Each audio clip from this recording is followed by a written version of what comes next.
Under me, there's 700 horses of man and machine. They're full wide. Green flag, showtime. The Knoxville Nationals are green.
We are here live on the Coast to Coast Racing Network for Old Timers Tuesday.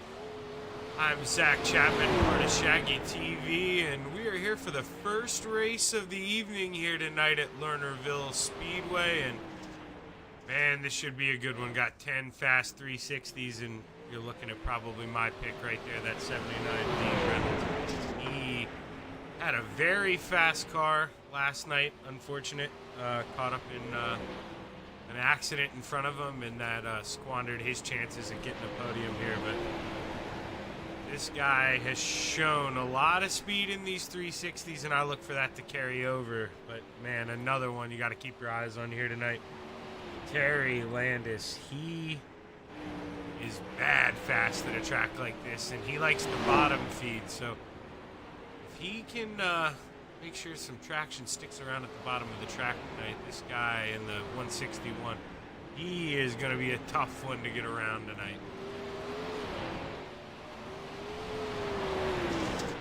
Harry Sigelkow, he picked up his first win in the asphalt portion of the retreads, which, speaking of, at Daytona, when we finish up here at Lernerville, we'll hop in the jet, fly down to Florida, and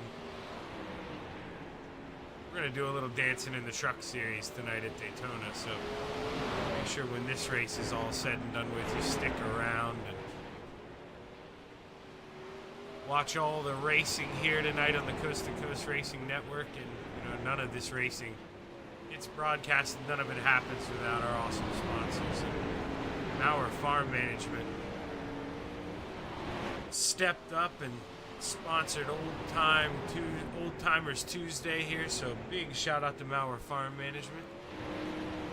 Now we're watching the Bass Man Roger Craig rip around here.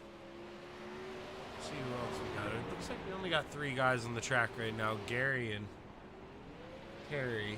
Let's see here. Doing a little an aerial view just of what's going on. Not a lot of action here on the track right now. But in this aerial cam, you'll notice, other than that front stretch, there are no walls here to save you at Lernerville, and hopefully we don't see that come into play, but there aren't very many races at Lernerville that you don't see 1 or 2 guys flirt with that edge and end up going over. It is really easy to do here at Lernerville, and guys are slowing down, getting off the track, it looks like. Or never mind, Roger's going to keep on rolling. Wasn't sure if possibly they may be having a driver's meeting here. Is 7 o'clock is normally around when we roll, maybe a little after, so we still are 4 or 5 minutes away from the bell here.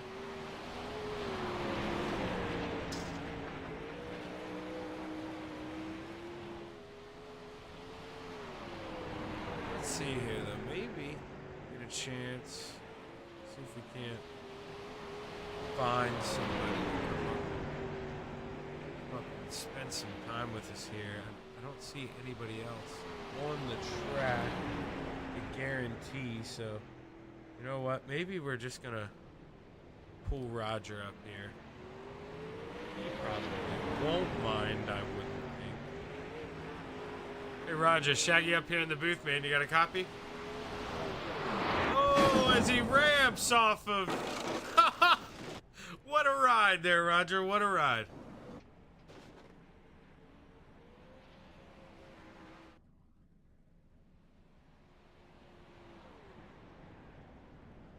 Haven't heard him respond yet, so hopefully he's alive after that hit there.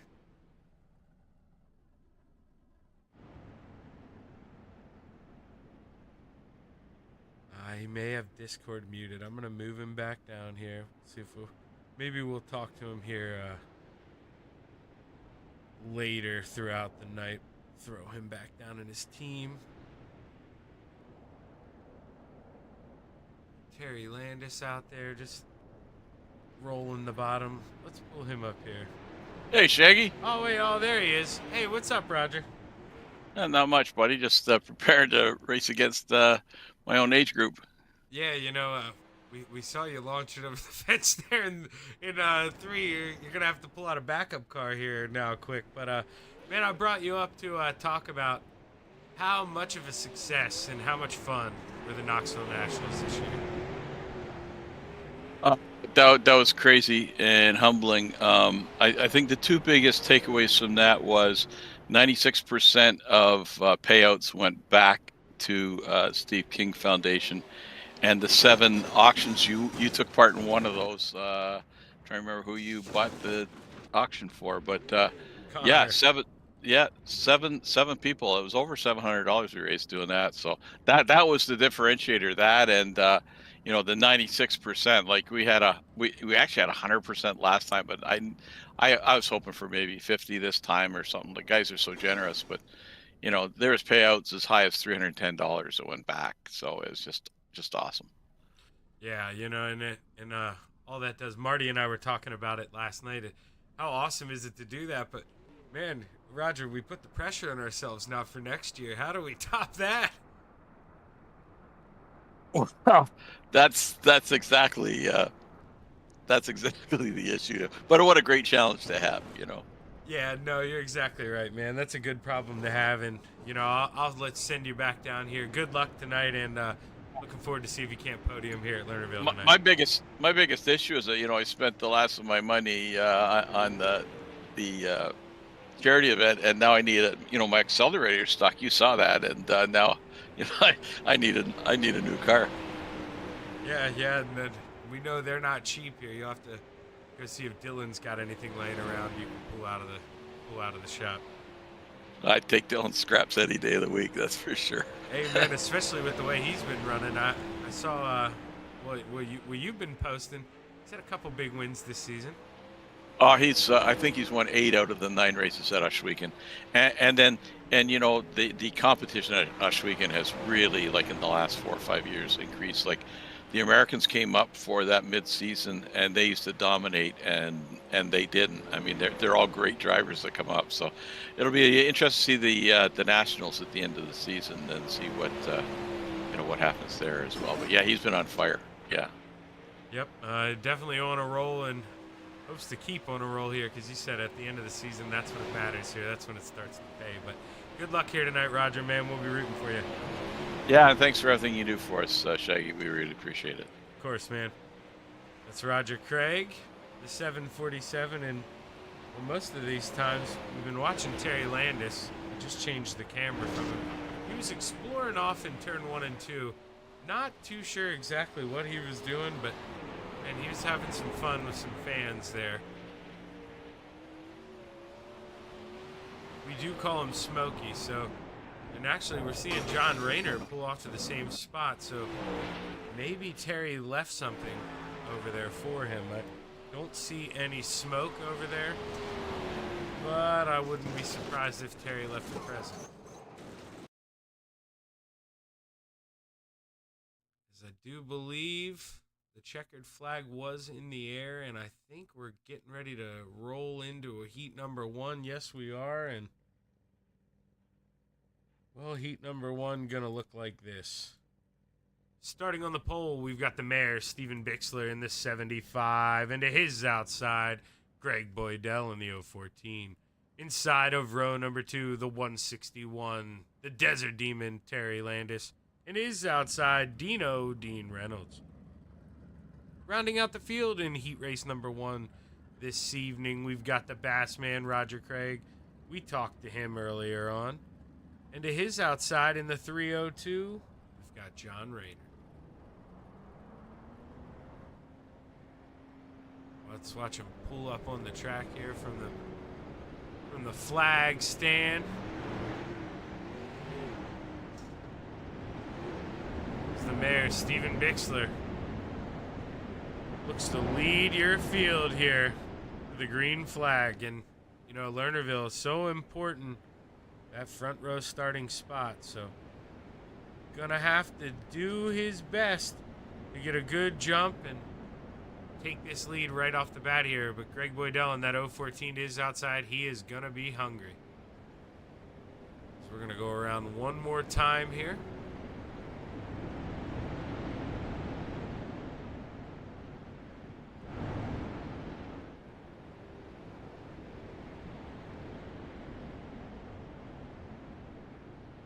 This is all pill draw, so you got Dean Reynolds here. He unlucky with his start.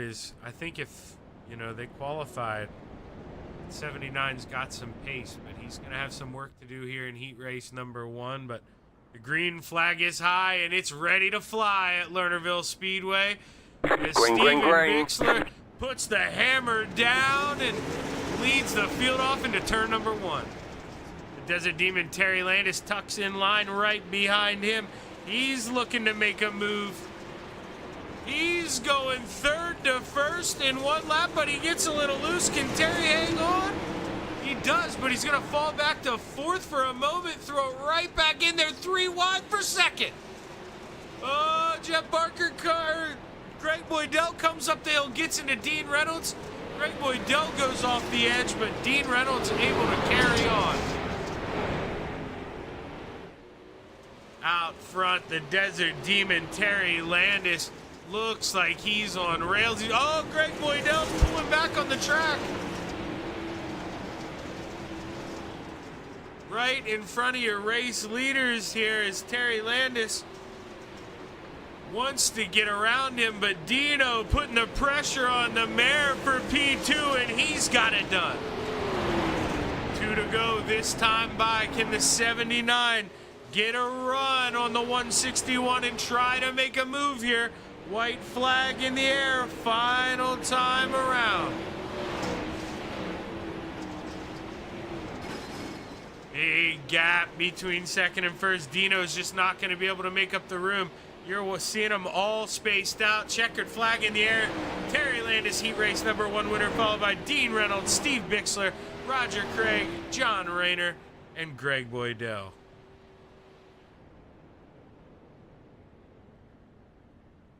It's a tough break there for Boydell. Maybe he didn't realize he was 3 wide, but as he went up the hill, Dino was there, and nothing Dino can do at that point. Already half a car beside Greg. So tough break, but plenty of time here to go, and the feature to make all those spots back up. But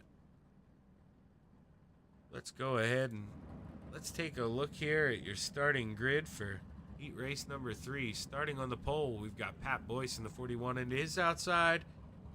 The Brewerton Beast, Jeff Barker. Inside of row number 2, we have Bob DeGood into his outside in the 888, Steve Maurer. Rounding out the field tonight in the 025 machine, we've got Gary Sigelkow.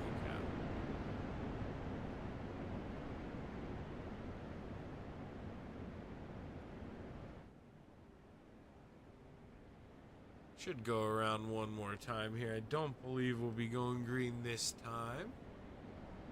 Okay. I lied. We're going green this time here. As the green flag is high and it's ready to fly green for flag, the 41 green flag. of Pat Boyce. As the green flag is out at Lernerville Speedway. Pat Boyce looking to send it in deep here into 1 and 2. He's got to get up in front of the 513 of Jeff Barker, and he's able to do just that. But Jeff threads the needle 3 wide as Bob DeGood looked like. We're still 3 wide. Bob comes up, gets into the 41. Big wreck. Pat Boyce able to carry on, but Bob DeGood no more, as they just ran out of room. Battle is on for third. Pat Boyce able to get back around Gary Sigelkow for the moment, but Gary Sigelkow in the 25 fighting back. He feeds him a right rear in the middle of 1 and 2, and Pat Boyce goes over. We're down to 3. 3 left, 3 to go here at Lernerville, and Jeff Barker doesn't have to do too much right now. Doesn't really even have to show his pace. Maybe keep a little bit in the tank here, not let Steve know where he's getting beat too bad. Is you don't really want to, give it away. He's got an easy lead here to Jeff Barker, and he's just got to take it easy as the white flag is in the air. Final time around Lernerville. Your top 3, barring a big mistake, is going to stay as it is here. The 513 being your leader. Let's watch it coming off of Ford. Jeff Barker, heat race number 2 winner, followed by Steve Maurer, Gary Sigelkow, Pat Boyce, and Bob DeGood.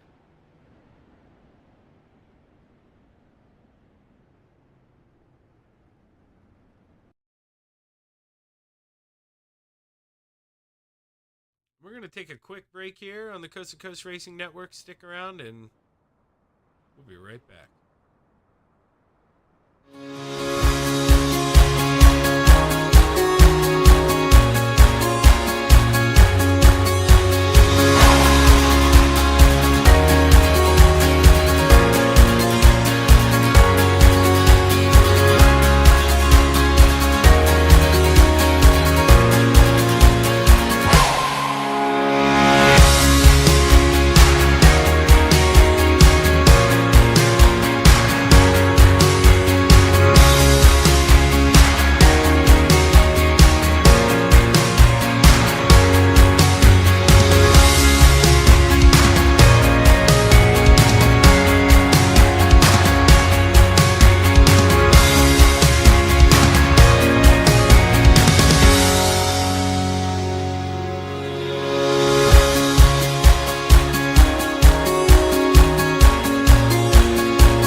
Raceway. They're lean, they're mean, they're 700 horses of man and machine. They're 4 wide before they start to slip and slide.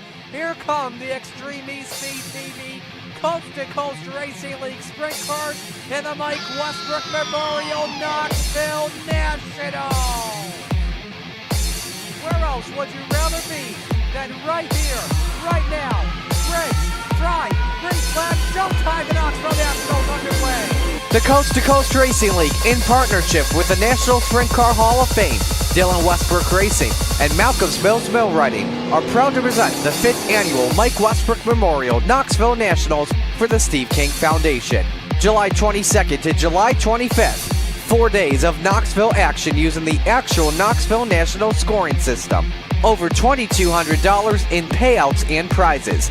$15 for Coast to Coast members, $20 for non-Coast to Coast members with a max I rating of 3,000.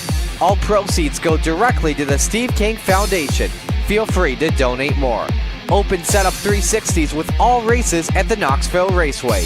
The event will be open to the first 100 drivers. All races will be broadcasted on the Coast to Coast Racing Network. For more info, log on to www.c2crl.com. It's showtime.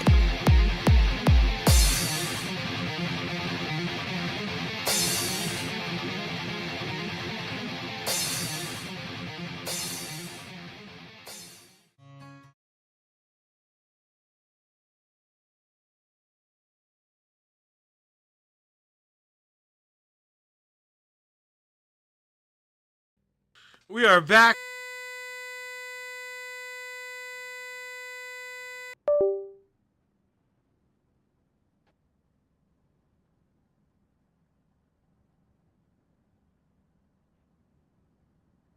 All right, we are gonna mess around with my sound a little bit there, Bill. You probably just heard my mic cut out there. I heard you say I was a little soft, so I tried to mess around with my gain, turned it up a little too high, and the mic just cut itself off there. So we'll mess around with this as the night goes. But when I went back and played it back, it didn't sound too bad. But let's go ahead and give you the starting grid here for the feature of the Mauer Farm Management Old Timers Tuesday. First feature of the night here at Lernerville Speedway. Starting on the pole, we've got the 161, the Desert Demon Terry Landis, and is outside the Brewerton Beast Jeff Parker. Inside of row number 2, we got Dean Reynolds, and is outside Steve Mauer in the 888. The Mayor, Stephen Bixler, is going to roll off 5th, and is outside Gary Singlecow in the 25. The Bassman, Roger Craig, on the inside of row number 4, and is outside Pat Boyce in the 41. John Rayner in the 302 rolls off on the inside of row number 5 and is outside the 7 of Bob DeGood. Rounding out the field tonight in tonight's first feature of the night, Greg Boydell in the 014.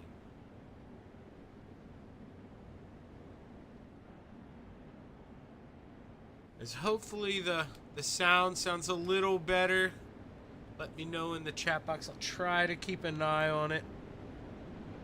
Okay, I actually see that you wrote seems better now, Bill, so I'm trying to mess around with it. In certain camera angles like this, it'll be harder to hear me where iRacing tries to hit it with some realism and the motors are right by the microphone. But final time through 3 and 4. Terry Landis is looking to lead your field to the green flag here at Lernerville Speedway as the flag is high and it's ready to fly. The Desert Demon has us off racing into turn number 1. Dean Reynolds looks low. He's trying to look for P2 early on the 513 of Jeff Parker. Can he make a move here, the 79? Looks to have got it done easy as he's got P2 at the line, but Jeff Parker fighting back on the high side. The Brewerton Beast not giving up just yet. Dino's trying to shut the door going down the backstretch here. Let's look in 3 and 4. Dino ripping the lip, looking for a big run here. Dean Reynolds moving back to the high side. Now the Brewerton Beast fighting back on the inside. He's got some speed here in this 513. And meanwhile, Terry Landis out front. The Desert Demon loves this. They're racing so hard behind him for P2. Gotta keep our eyes on this battle here as Jeff Parker looking low through 3 and 4. Does he shut the door? No, he leaves a little space there. Let's watch it this time going down the backstretch. Gonna leave the lane open for Dino. Dino just too far back there, though, to really send it in and make a move. But he fights hard on the back of the outside of turn 4. Caution is out. I think the mayor's Steve Bixler involved. Let's take a look.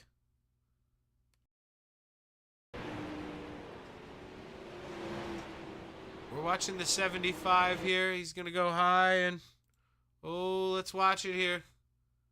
Does he go over the edge? Does he go over the edge? Oh, boy.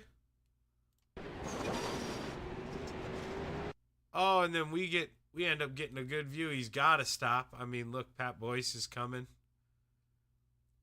Can't tell who else that is coming. John Rayner can't just pull down the track. So the mayor, Stephen Bixler, he decided to park right in front of the camera, get some TV time, and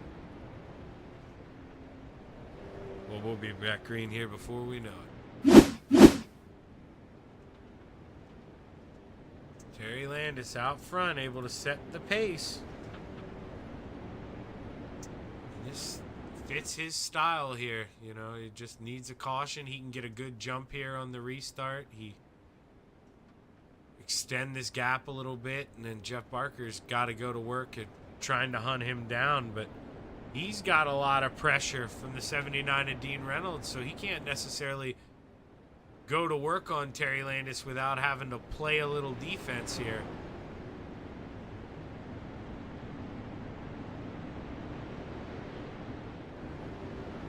His pace lights are out. Field will go double file, and we'll be going back green this time.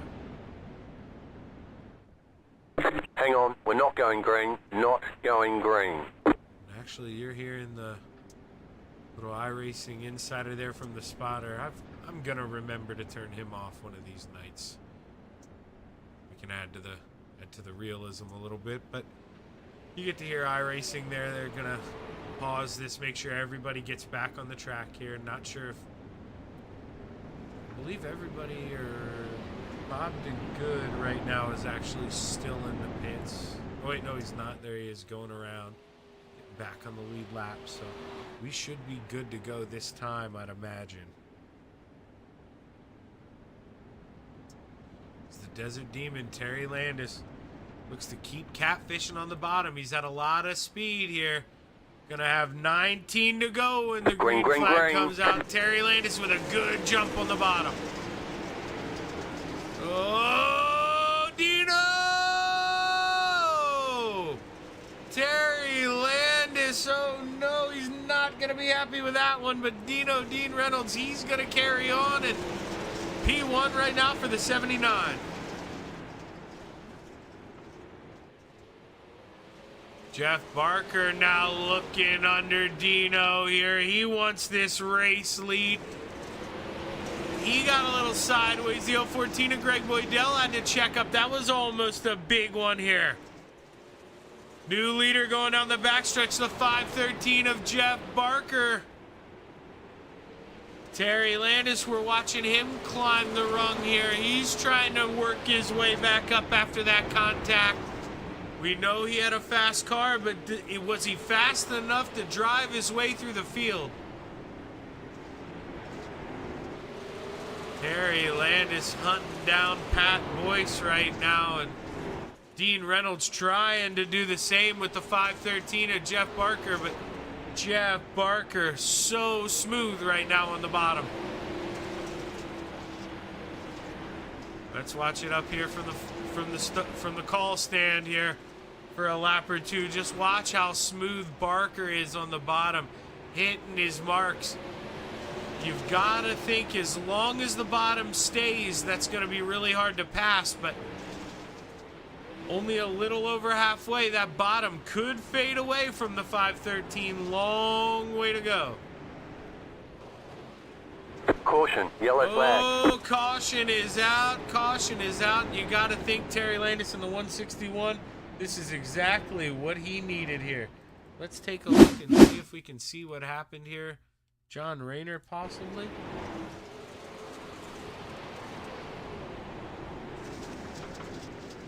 So Bob the Good goes around in front of him, and yeah, then he contacts Bob the Good. Let's see if we can get a little better view here.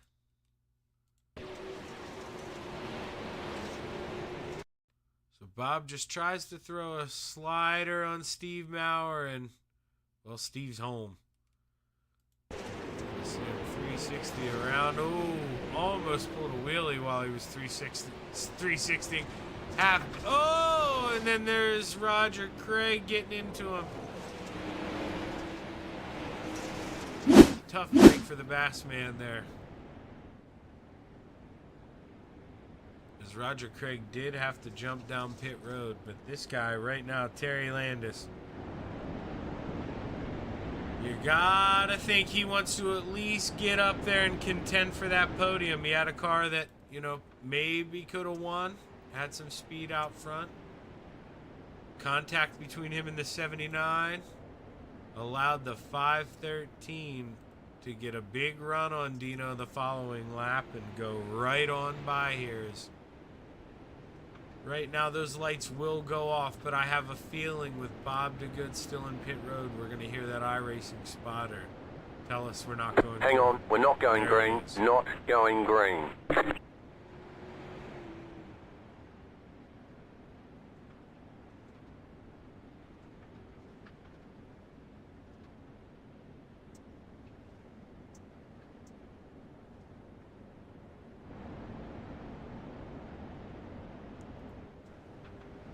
See here if Bob is able to get off pit road in time to go back racing this time. We do see him pulling off a pit road there up at the top of the screen.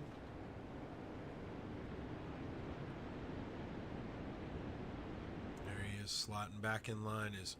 Do believe we'll go back racing. Hang on, here. we're not going green. Not going green. Extend it one more time here. Probably allow Bob to go back around everyone. That's what he's doing. Should go green here this upcoming time by.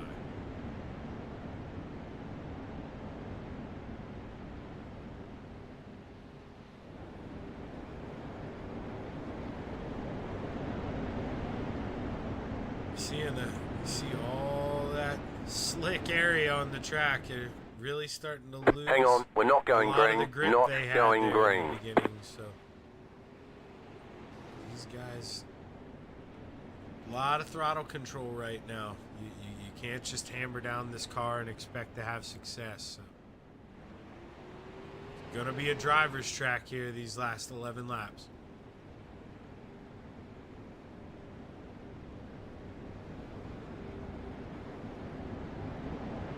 See, every time I say I think we're going green here, I jinx us, but I do believe third time's the charm here. We are going to go green this time by.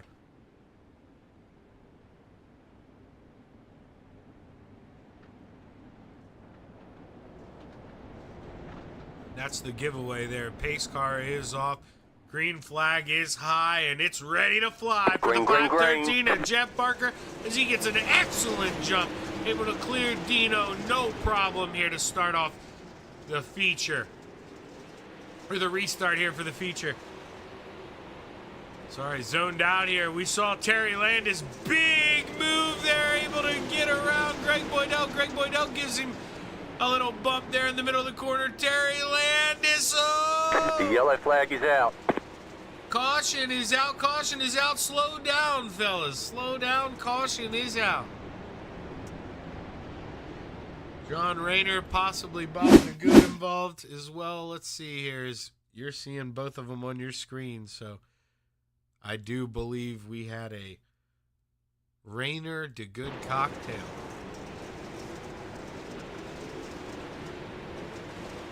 No, DeGood actually got into Steve Mauer again, and Rayner, just a product of misfortune there.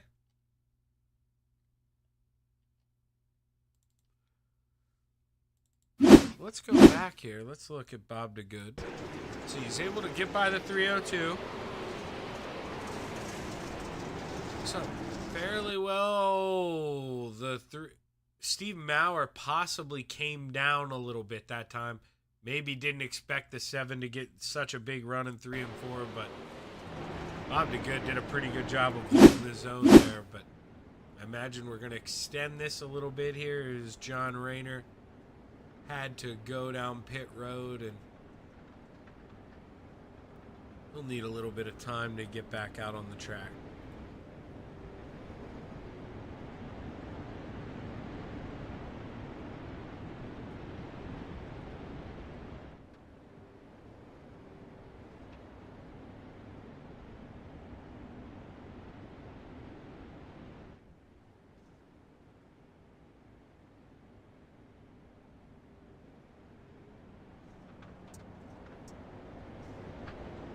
And actually not going to extend it here for John. We're going to go back racing here.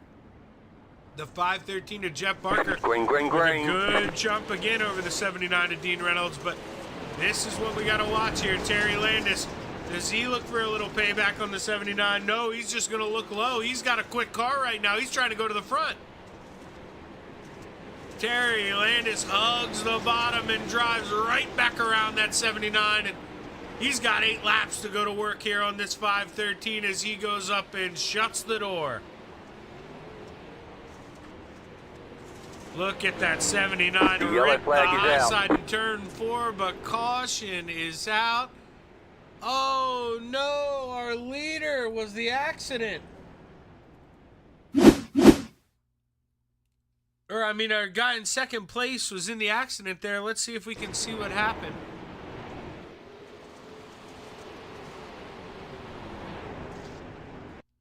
Oh, he doesn't want to get into Jeff Barker and just has to lock it up, and man, he goes around.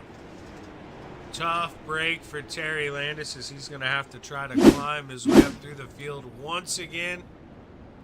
But he is almost out of time in that 161 machine.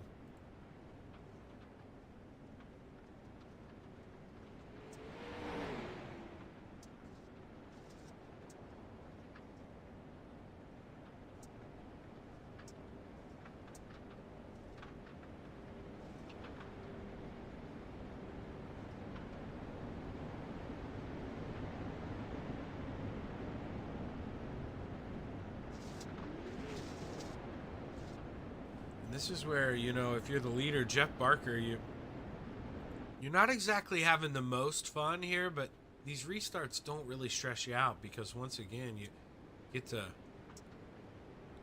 to control the restart. So what that does, that basically gives you a lap or 2 buffer before the guy in second place can even run you back down. So Dino keeps having to go to work and not make any mistakes there, and by the time he can even think about trying to make a run at your leader in the 513, well, caution comes out. So right now, Jeff Barker has set the pace since he's gotten out front after that early contact, and well, he's trying not to look back here. His pace car is off, green flag is high, and it's ready to fly for the 513 Green, green, of green. Jeff Barker as we're off racing once again. 6 to go at Lernerville. Battle on for third place there as it looked like Greg Boydell made a little bit of a hiccup, but then found some pace going down the backstretch down low on the tack, able to pull away from the 41 of Pat Boyce. And now he's reeling in the 79 of Dean Reynolds. Dean Reynolds ripping that lip in for Steven Bixler is as well. Oh, you see Bixler and Pat Boyce almost make a little contact. Battle starting to heat up front here. 3 to go at the line. And that 79 is looking fine up there on the top.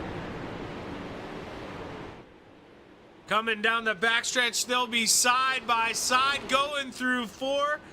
Can Dino get him at the line? It's going to be close. Dino's got him 2 to go. Dean Reynolds has that high side rolling here with the final couple laps. Terry Landis back up to 5th. But white flag in the air, final time around for the 79 of Dean Reynolds. Dean Reynolds took the lead at the end here when it mattered, sends it off into 3. Coming through 3 and 4. Jeff looks low one more time, but can't get it. Dino takes the win, followed by Jeff Barker. Greg Boydell, your hard charger. Terry Landis back up to 4th. Pat Boyce 5th. The Bassman 6th. Gary Sigelkow 7th. Steve Maurer 8th. John Rayner 9th. Stephen Bixler 10th. And Bob DeGood's going to round out the field here tonight. What a win for this man. Dean Reynolds stole it at the end.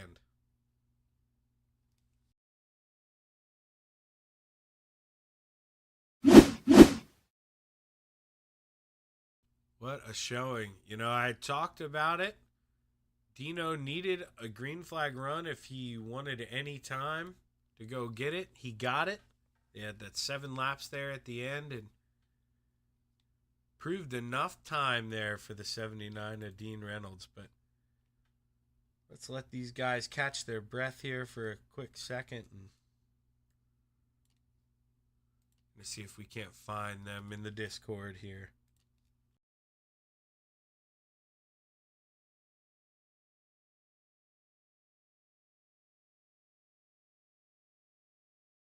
Got 2 of them in here, just waiting on Greg Boydell in the 014. See if he can't find his way in here.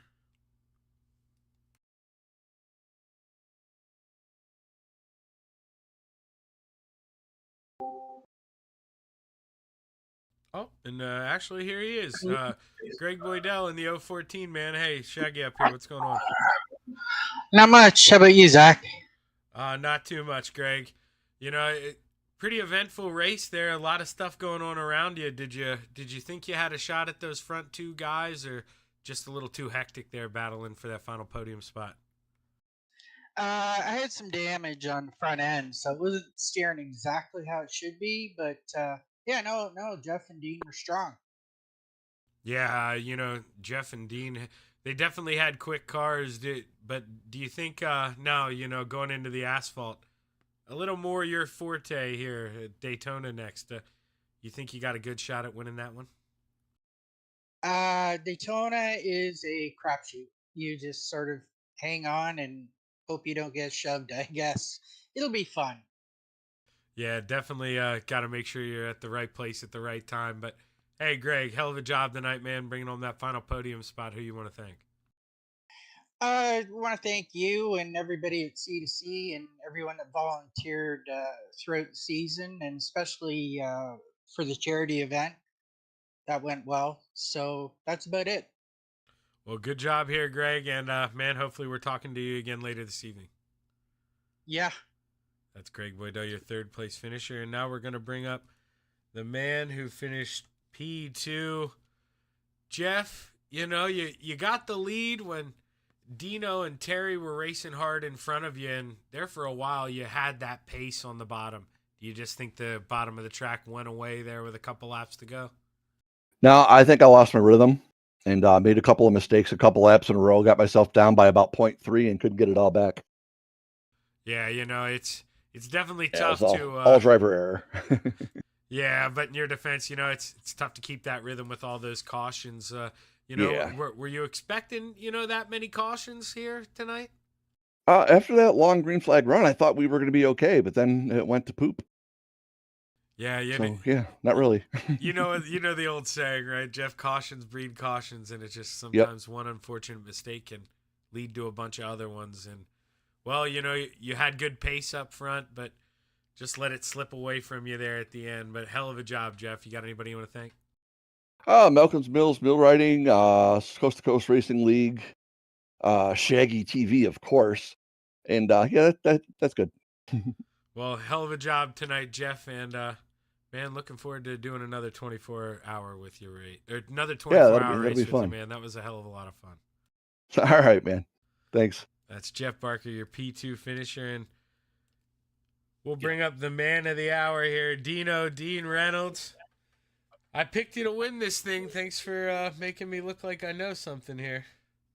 Well, I think I got a little lucky. Jeff was telling me a couple of mistakes he made because I was wondering where he was with 2 to go. And And he's just so good on the bottom. I had nothing for him. So I said, if I have only a chance, I got to go up top and sail it. And, that's what I did. And I don't know if I would have won it if he didn't make the mistakes. He told me he over-rotated a little bit and got a little sideways because I heard him underneath me. And then all of a sudden I look at the relative and it said 0.3. And I'm like, oh, he must have had a problem. And then once 1 and 2 got better up top, I felt better running the top. And then I said, well, let me give it a shot. Yeah, and we're watching you rip the lip right now in 3 and 4, Dean, and nobody else was doing that like you. And yeah, I mean, as well as I do, it's a risk to go up there, but oh man, if you catch it just right, the payoff is phenomenal. And man, we saw it. You had a quick car tonight. Congratulations. Yeah, thanks. Well, if you remember Renegades, I drove off turn 2 leading, so that's why I kind of wanted to get to the top as well, just to learn. These fixed setups are a lot harder than the open setups with the sprint cars. The gearing is all wrong, so you got so much wheel spin, and the cars are really loose and everything, and you can't make any adjustments because they're fixed. But that's the reason why I came in. As we talked before, I said, I got to come in and run these fixed setups because I want to run a little more hometown heroes and just get a little more familiar with them. And then I'm still kicking myself for driving off the track in Renegades. I don't know if I could have won, but I at least would like to give them a chance to see if they can go around me. So a little bit of a redemption, but I tell you, Jeff is just so good, man. You said it on the telecast, he has gotten so good in sprint cars. Oh man, he really has. He's one of those guys that he's really found consistency in that bottom, in the middle, in the slick. We all know that slick now. It kind of rubbers up towards the end, and man, Jeff's somebody who he's phenomenal. Riding that middle line, and he just puts his car in a tough racing line to have people get around him. He does what he needs to do. But Dino, that 79 was fast tonight, man, and you had enough to get it done. And we're watching you pool on the podium right now. Who you want to thank for this tonight? Well, I got to thank the guys from Full Throttle Motorsports. And I'm glad some of these guys are actually doing a little more sprint car stuff now. You saw Clay go from the Rebels to the Renegades and get 5th in the Renegades last night, and Morano's getting back into the sprints, and we got Sam Bachman running him a little bit, and Dylan Kinsey ran his first race last night. So I told these guys, the sprint cars are a lot of fun, and plus when you get a little bit better in the sprints, it helps you out in the modifieds because you got to saw on the wheel a lot harder in the sprints, and you got to have quicker reactions. But then when you go back into the modified, it just seems a little bit easier. So I've been telling these guys, let's run more sprints. So I got to thank those guys as always. Got to thank Patrick Spangler, who mentors me in the sprint cars, even on fixed setups. He tells me wing angles and what to do and where's the lines and stuff like that. And I tell you, Patrick has just been so good, and he loves to help out so many people. It's not just me, but I got to thank him. And again, Shaggy, I just got to thank you for doing the telecast on the retreads. It's like I said, it's cool to see these guys get some televised because a lot of these guys, this is all they can really run, and it's good that they have a place to showcase their talents as well. So God bless them as well. Well, hey man, I love doing it, and I love talking to guys like you who really appreciate it and man put on a good hard show. And you were quick tonight, Dino. Are you gonna join us at Daytona, or are you gonna take that one off? No, me and Asphalt don't agree, and 2-minute caution laps don't agree with me either. I am a retread, so I'm like, when I don't know, I just never could get into it. And there's a lot of guys that do, and McLaren and Isaac always try to get me to come back into asphalt and do it, but it's just not my cup of tea. So I got a 358 race to do in about an hour. I'll do that, and then we'll come back and see everyone for Hometown Heroes. Well, hey, good luck, Dino. Everybody at Coast to Coast is rooting for you. Thanks, Shaggy. I appreciate it, man.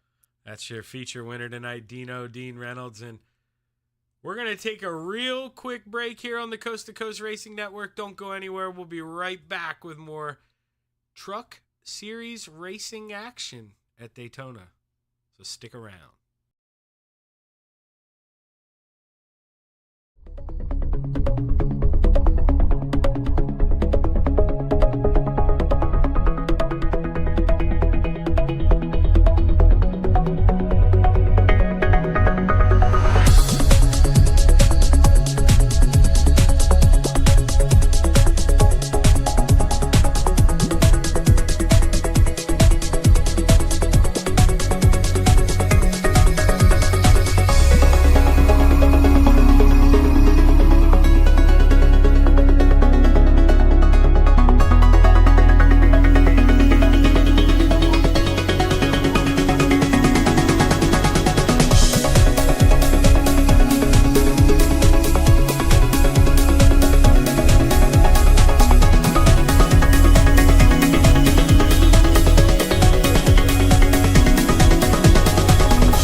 it's time for another edition of RSN Trackside, powered by Bob Johnson Auto Group on Rock Sports Network. Kiss on the champion. Trying to be a bit of a hiatus, so let's get. Tonight when we talked about it.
These dollars had come together to support us, and we realized no, we didn't want to use them for us. We wanted to use them to help others. The foundation has done so much for so many people. It helps any family that has somebody, whether it be a crew member or one of the drivers, that get hurt. We can help them to get through the situation. I was injured in a non-wing sprint car accident that broke my neck and left me with a spinal cord injury. I was in the hospital 8 months, and that got really, really expensive, so having that extra help to help push me and my family forward was a big deal. I was involved in a pretty gnarly sprint car crash. Found out my brain was swelling and bleeding. Pelvic bone was broken. I had 2 cracked vertebrae on my back, and I was in the ICU a little over a week. The Steve King Foundation reached out to my parents. We received a donation from them. Immediately they started me on what's called neurofeedback, and insurance did not cover the neurofeedback appointments. So we received another donation from the Steve King Foundation. It really helped a lot, and I just want to say thank you from the bottom of my heart to the Steve King Foundation for everything that they have done for me. This last Sunday, I got to turn laps in my modified here. That was my first laps back in a race car since the accident, and I truly believe that if it wasn't for the Steve King Foundation, I wouldn't be able to do that or be where I'm at today. Yes, Steve's death is the reason the foundation exists, but it's Steve's life, and it's the lives of racers everywhere, is the reason we're able to do the work we do.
We are back live on the Coast to Coast Racing Network, and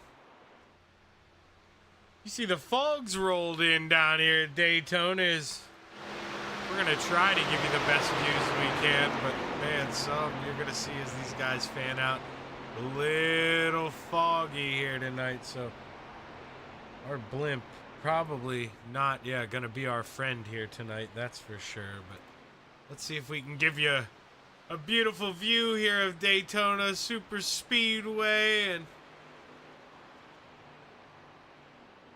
Man, this place is beautiful. I've been here in real life, and just an excellent venue. You got the airport out there, and you get to see planes taking off, flying in. Looks like we're done here with practice. We're going to roll into qualifying here.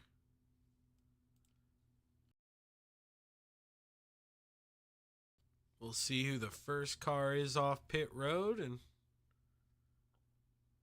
try to see if we can't follow them around here. It looks like right now the first car off pit road will be the 41 of Pat Boyce.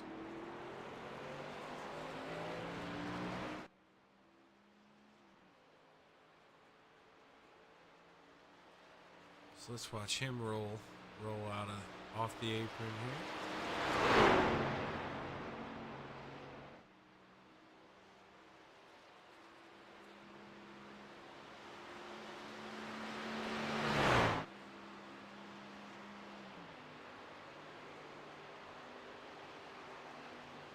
You guys know the drill by now at the bottom of the screen. Green is your personal best. Yellow, orangish, you do not want that. That's slower than your personal best. What you want is purple. That's quicker than anybody in the session through that sector. So right now, this first color set won't really matter. They're just taking the green flag here, but Pat Boyce in the 41 here looking to start lap number 1.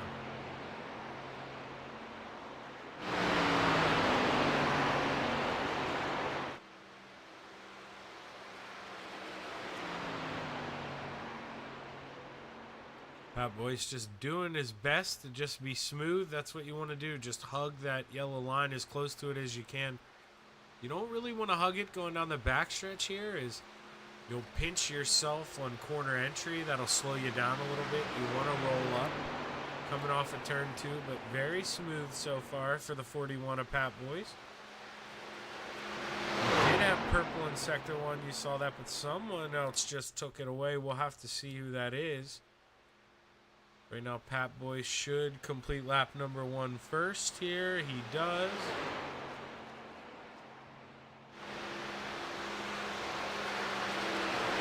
Right now, Pat Boyce, your pole sitter. John Rayner very close behind him.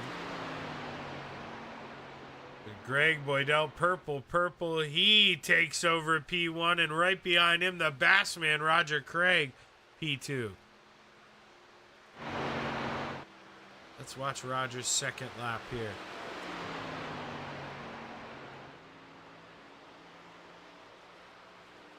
Driving the copy of our Steve King Foundation pace truck that we ran at the Knoxville Nationals, and man, does that thing look good.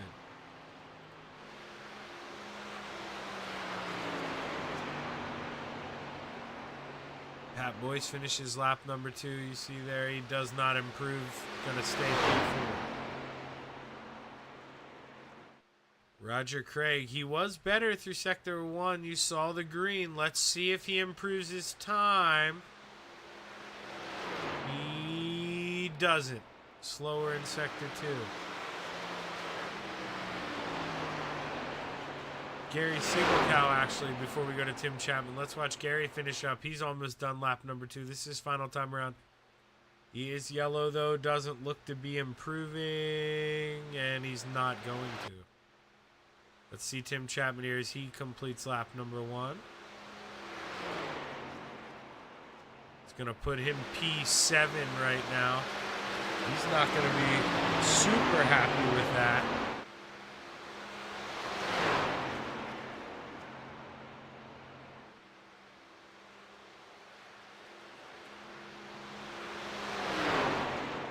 Bill, man, I wish you were out here tonight, but clearly you got some other things going on. Hopefully you're feeling okay. We miss having you out here. Tim Chapman, only car left on track right now, and you're seeing it was slower through sector 1. Doesn't look to be improving here. Let's stand up here at the starter stand. Follow our last guy across the line, and just doesn't look to have improved enough, and he is going to stay P7. Number 37 is going to come to a stop, and he's going to hit that escape button and do that toe to the pits here. We'll go back up to the blimp, get a good view of this fog here. So we're looking over the backstretch pond.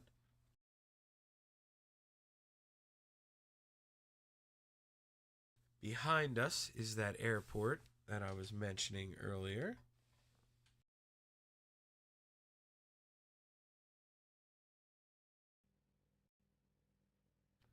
Qualifying is finished. Looks like going to get our starting grid here for the final race of the night here.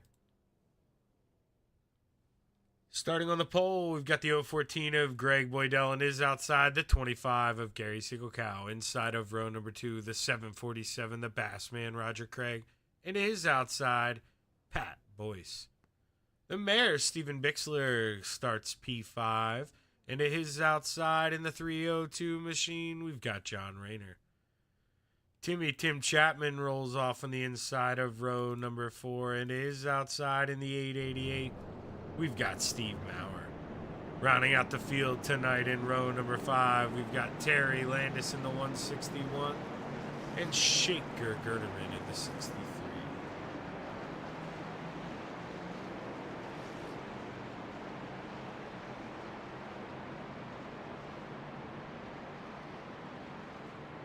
Well, this is going to be a crapshoot. You just got to make sure you're in the right place at the right time here. Let you hear those motors a little bit. I knew you weren't going to be able to hear me. You know, you just got to make sure you're in the right place at the right time here. You don't necessarily want to be leading on the last lap. And, well, you know, if you're going to throw a block, make sure it's a good one. Make sure the guy's not beside you. It's, stuff happens here too quick, running around at 190 mile an hour. You can't, you gotta, if you're gonna block, you gotta be firm with it. You had to have thought it out. You had to have knew the guy was gonna throw the move before he did it. You gotta be preemptive if you're gonna be the leader on the last lap. And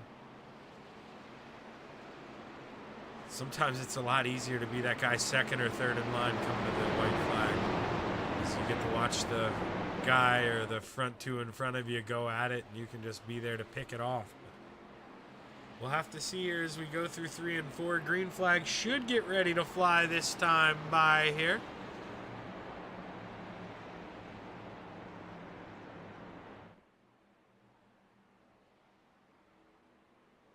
As we got a full crowd here tonight at Daytona Speedway. We got 30 laps and the pace car is off. Green flag is high and it's ready to fly for that 014 of Greg Boydell as we're off racing at Daytona Superspeedway.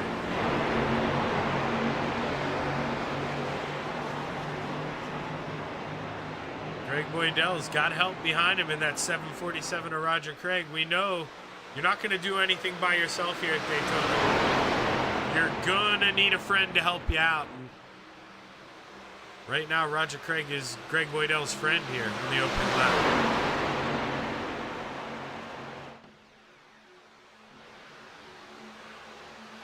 Going down the backstretch side by side.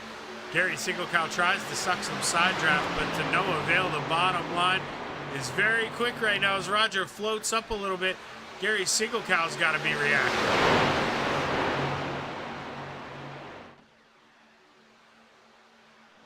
Who will lead the first lap here? Looks like it's the 014 of Greg Boydell, and it will be.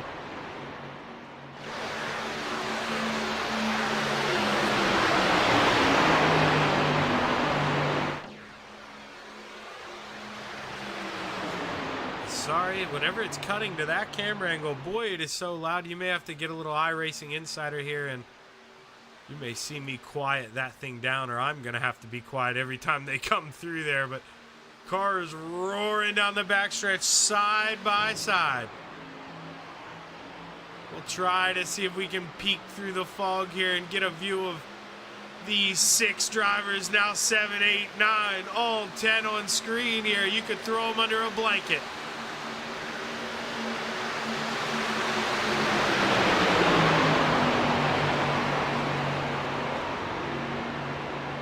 As they roar by 2 by 2 by 2 here, the first 4 rows. Tim Chapman peeking down right now, having to follow that 302. He maybe burps the throttle a little bit. Knows you. Man, if these guys reckon and they're 3 wide up there, who is that up top? Shaker Gerderman. Oh, no!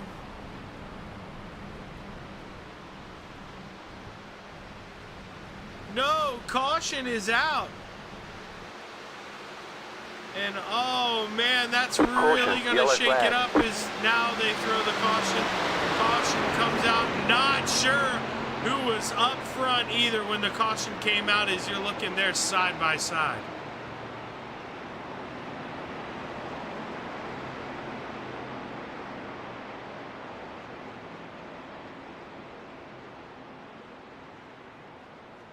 Actually, you're going to see me going, I'll just do it the master way. I'm just going to turn some things down with this car.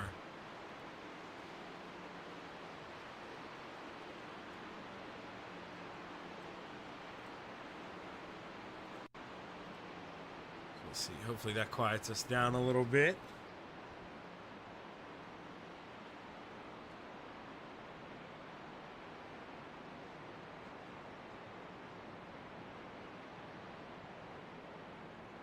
Now we're going to go back and,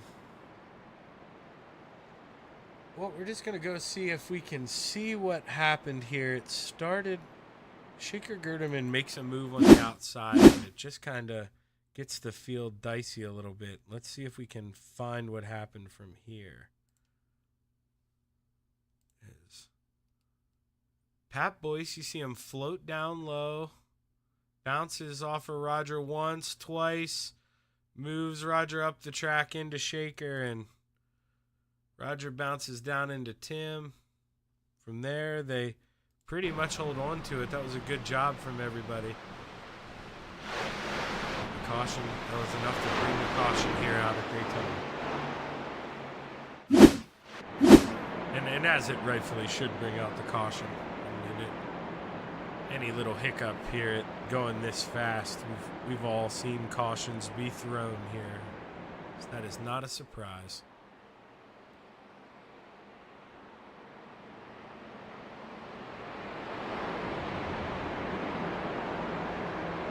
You know, anybody involved in that, heck, even if I wasn't, I'm a little surprised these guys, well, Gary out front may want to stay there, but I would just come in and top off with fuel, make sure I have enough to go the distance if you were worried about being close. And you just don't want that to become an issue here.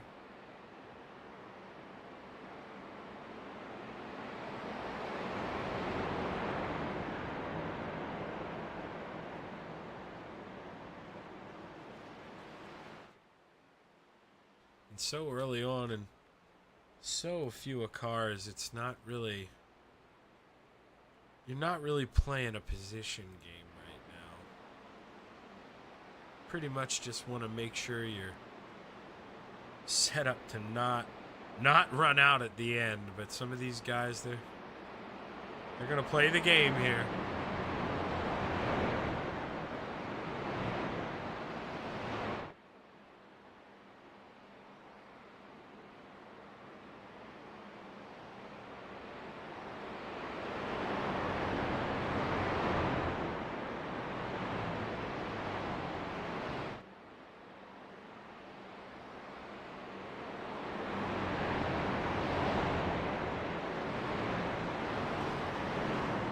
See there, is that Steve Maurer possibly going down there and dipping down in pit road? It is Steve Maurer, and I think that's the right move. As long as pit road isn't closed here, no big deal. No harm, no foul. Like I say, kind of the move to make if I'm out there. But pace lights are off. We're going to be going green this time by here.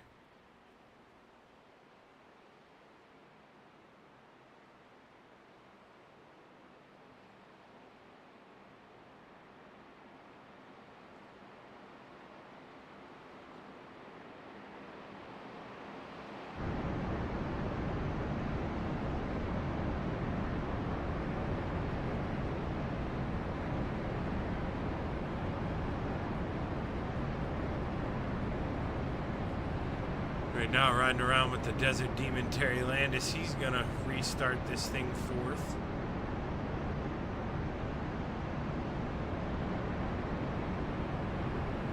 This is fun. We're having fun.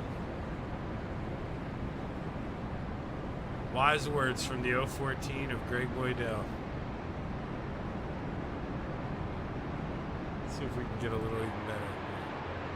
Well, get up there, Terry. There we go.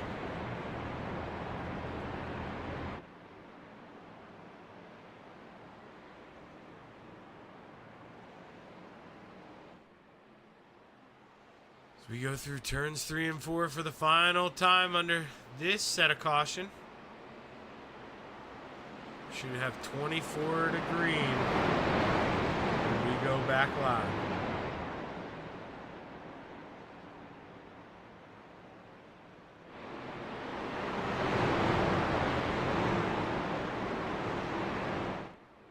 Go ahead and let's watch it from the spectator spot here going into turn 1. Let's watch this start here as Gary Sigelkow on the bottom of the yellow looks to get a good jump, and he does just that. Great start for the front two on the bottom. As look at John Rayner, he follows Gary Sigelkow on by.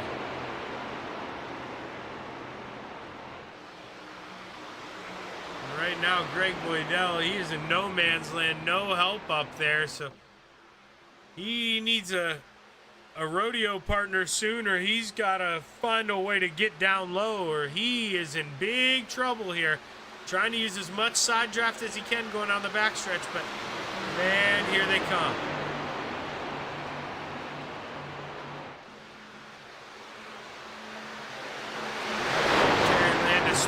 About going up there and helping him out, but man, just doesn't have the pace, doesn't want to slow himself down right now.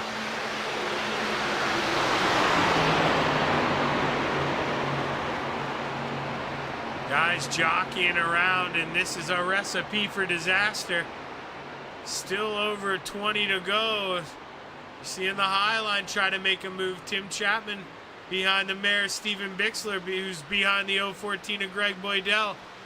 Gary Sigelkow now, does he think about throwing a block? No, he's going to stay down with the guys on the bottom.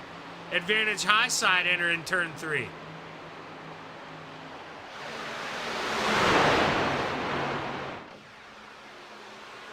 Greg Boydell, the new man out front, but he hung the mare out to dry. And now Gary Sigelkow taking a peek on the outside. He's going to take the lead back, 22 to go. Guys bouncing around, jockeying back and forth here. Is it starting to get hectic? Let's go to the drone camera. Oh, the guys in row 2 almost made contact. Gary Sigelkow and John Rayner. Gary's getting a big run going down the backstretch here. New leader as we enter 3. Oh, hold on, Steve. Steve Bixler with a wild run. No! Gary Yellow flag Sigelkow is shut out. the door, and there goes a big one. I don't think anyone got through this unscathed.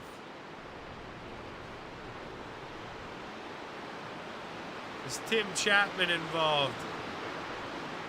Gary Sigelkow involved. Shaker Gerderman involved. Steve Bixler able to make it to the pits. Roger Craig in the pits. Greg Boydell, a lot of damage. Oh man, let's go back and let's try and diagnose this here.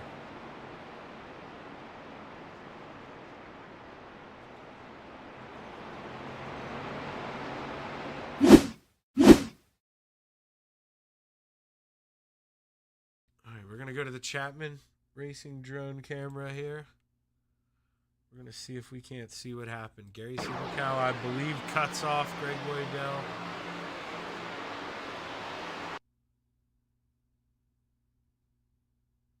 Oh, doesn't really cut him off.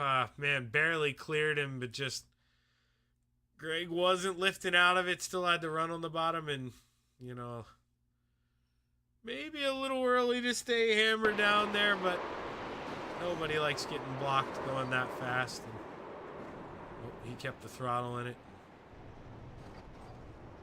Big wreck here. Right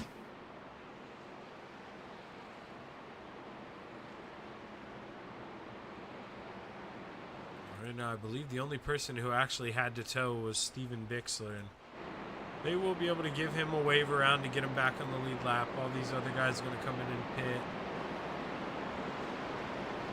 I believe they have more than one quick repair, so guys will be able to make sure they have a car that can finish this race here this evening. As Tim Chapman and Greg Boydell, a little contact in the pits.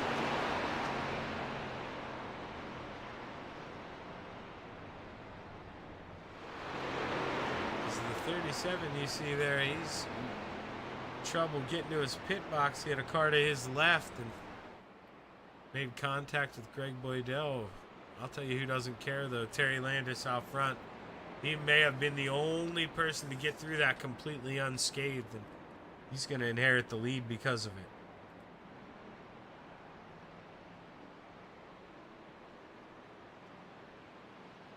And you know what? Let's go ahead. Let's pull him up here. He's always game for this. Let's see here. A lot of time left, but we'll see if we can't try to pick his brain a little bit. Hey, Terry. Shaggy up here in the booth, man. You got a copy? Yes, sir. Go ahead. Hey, man. I think you were the only person to get through that accident without any damage there. Can you confirm? Oh, yeah, I think so. I was even a little sideways on the berm. I was on the binders real hard, and I don't know who. I think it was Greg almost hit and someone else. But, yeah, I couldn't believe it was like Moses going through the Red Sea. Yeah, man. They parted in front of you, and, heck, you were able to inherit it. But, you know as well as I do, maybe being out front at Daytona isn't the place to be. What's the plan here, man? How do we win this thing? Go like hell. Well, we're wishing you the best of luck here, Terry, and man, I'm hoping you can pull off another restrictor plate win here. Thank you, sir. Much appreciated. All right, go get him, my friend. And we'll give it our best. That's Terry Landis, your current leader, and we're going to send him back to his home with the Salty Dogs. Make sure I did that correctly. I did, and well, right now, out front, believe the lights are off. Yes, they are. So we'll be going green this time by. We'll have 18 to go when we do get that green flag. So Steven Bixler, he is out. He's going to be able to drive around one more time, I'd imagine. I don't know if he'll be able to re-catch back up. He's almost got to hope for one more caution. Take a look where Bixler is in the track and location. So, yeah, he's got a ways to go to catch up.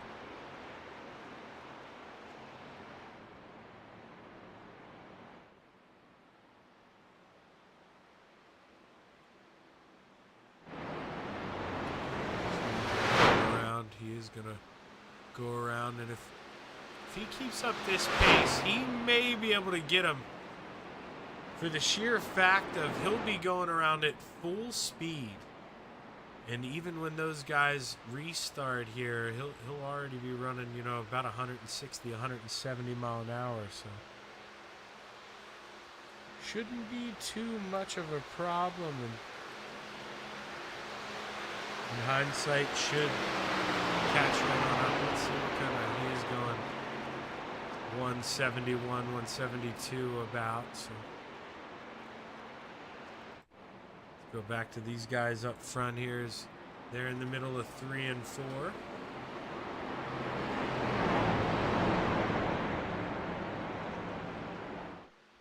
Comes Bixler down the backstretch, so it will be pretty close here. He may not make it, actually, which would be a tough break for Steven.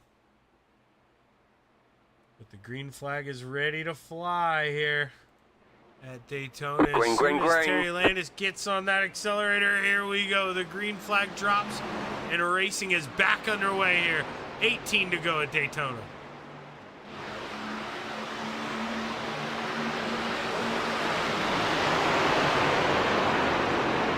Shaker Gerdeman in that 63 hiccups a little bit on the bottom, pushes the 888 up the hill. Now he has a big run on the 161. He's looking for that lead coming out of 2. Going down the backstretch. The 63 has all the momentum. He can clear the one. Oh, Tim Caution, Chapman yellow around. flag. As cautions breed cautions, we are wrecking again here at Daytona. Go back and see if we can't take a look at what happened here. Tim Chapman in the middle, 3 wide. I was kind of looking down here. We're going to go back and look at that again, try to get a better view for me, and I can try to pay attention here. So Tim, you watch, he's kind of on that gray line. I believe the 888 comes down a little bit. Tough call, really close. Let's go on board here with Steve. See if we can find that cockpit camera. We'll just see if he drifts down from the wall at all. Yeah, not a lot of room up against that wall, but you see the wheel. He does turn left a little bit and drifts down. And man, that collects a lot of trucks here again. Oh, hard into the inside wall, and that's going to require a tow.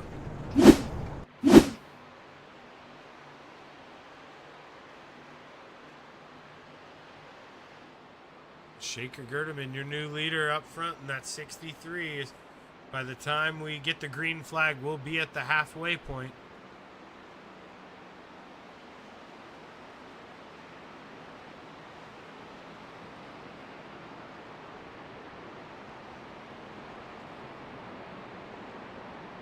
This is, your leader's gonna come in and pit, so maybe thought fuel was gonna be close, just wants to make sure he's all good.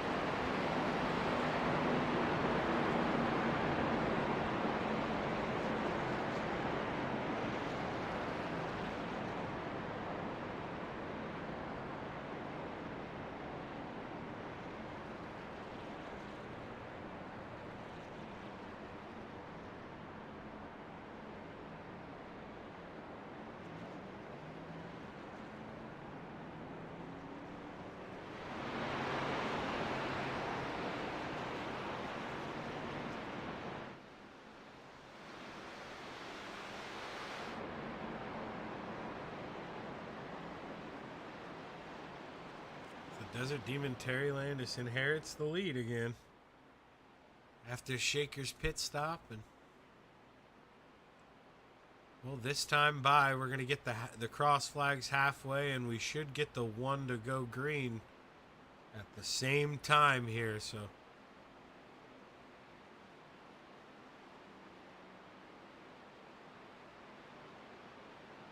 stick around, a lot of racing left here, and well, sadly, I doubt the cautions are done here either. Still got a lot of time left here. We're looking right now, 9 cars on the lead lap. Steve Maurer, he had to tow. He's currently in pit road. Not sure if he's going to make it back out or not.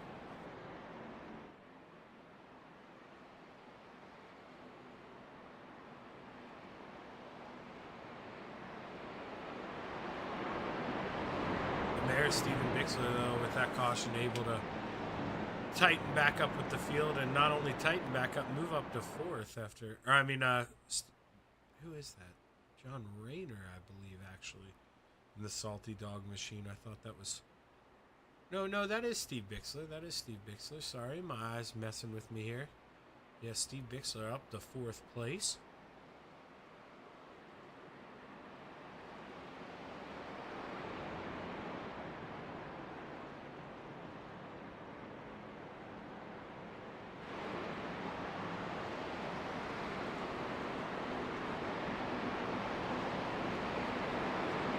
To green here, should be going double file.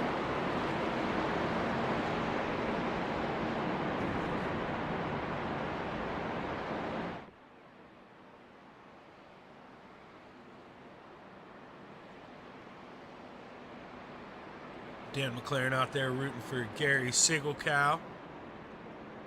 You know, Gary Singelkow already won a restrictor place race this year in the retreads.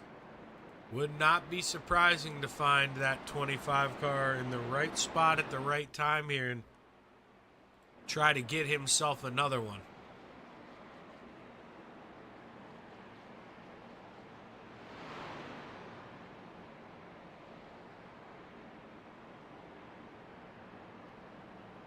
Terry Landis, the man out front, will have 14 to go when we get the green flag, and it looks like maybe we're going to go single file here. I don't see them doubling up.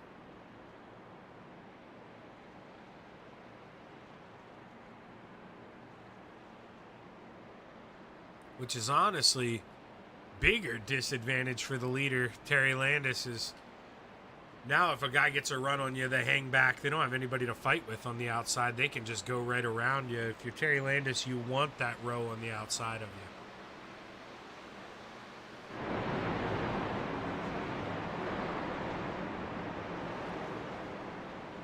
you. Here we go out of turn 4. Should get the green flag this time by. As the pace car will dive off and the green flag is high. It's ready to fly for the Desert Demon, Terry Landis. Green flag. 14 laps to go here at Daytona. Who you got?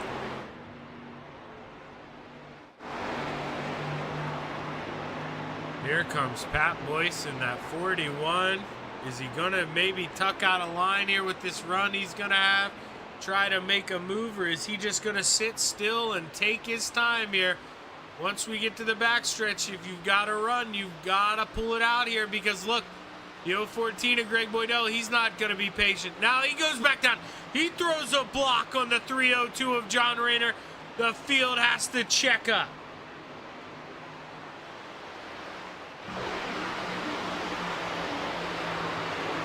Oh, side by side, John Rayner and Greg Boydell, as Greg Boydell gets a good run coming out of 4. Going to see if he can pull to the door of the 161 as they cross the line. 13 to go. Oh, the 41 and Greg Boydell makes slight contact here. Oh, the 41's up the hill a little bit. Greg's trying to come down. 3 wide, Gary Singelkow. Tim Chapman following him 3 wide. Oh, the 63 gets turned off the nose of Tim Chapman. Not sure if he maybe came up the track not knowing if they were 3 wide, but caution is out, and we've got to go see if we can diagnose what happened here.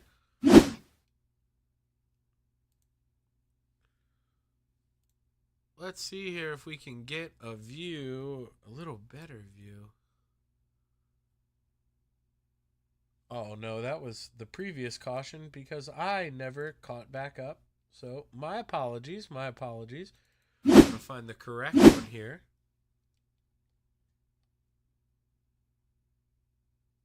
So let's see here. 3 wide.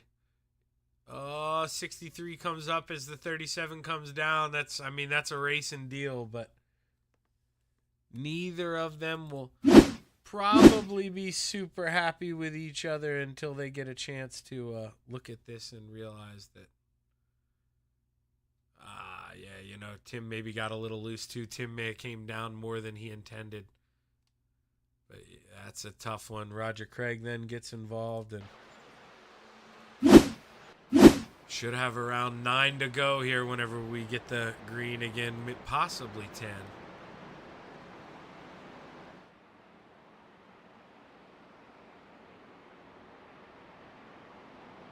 With that, I'm going to step away for just a minute or two, give you some sights and sounds here, but I'll be right back, so don't go anywhere.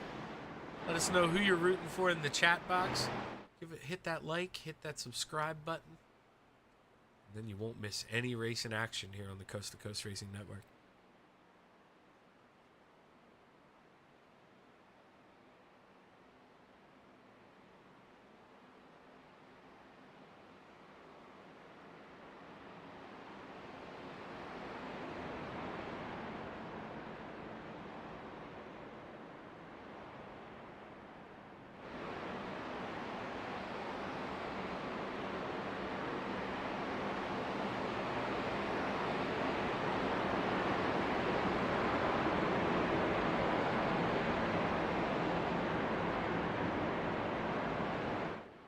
Sorry about that, but back should be ready to go here. And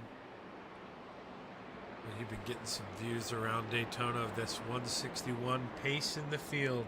Got the 014 Greg Boydell right behind him, and that 41 of Pat Boyce. But man, this field, it's been quite the mix-up here. Guys getting involved in wrecks quite often.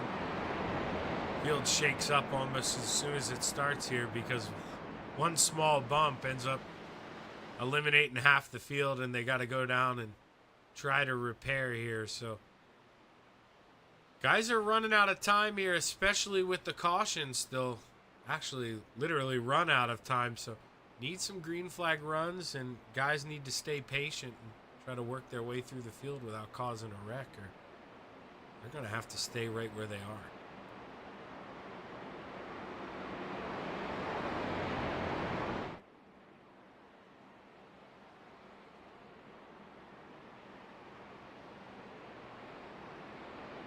Lights are still on the pace car, so I'm going to go around one more time. Get the 10 to go this time by, and like I say, we'll get the green here. 9 to go.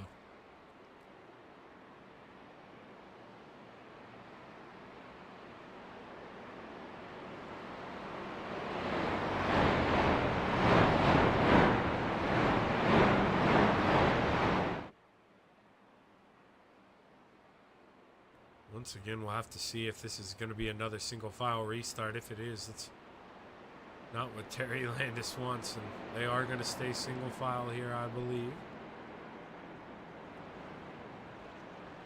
Or actually, no, we're seeing them fan out. We'll have to see what they decide to do. I'm not too sure.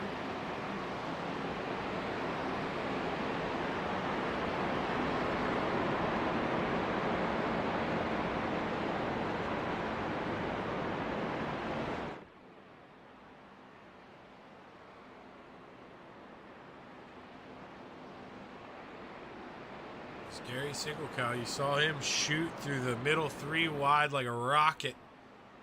He's got himself up to P4 when he needs to be here with 9 to go. Just gotta wonder, did he make his move too early? Hopefully he doesn't get caught up in anybody else's trouble, because that 25 machine, he knows how to restrict your plate race.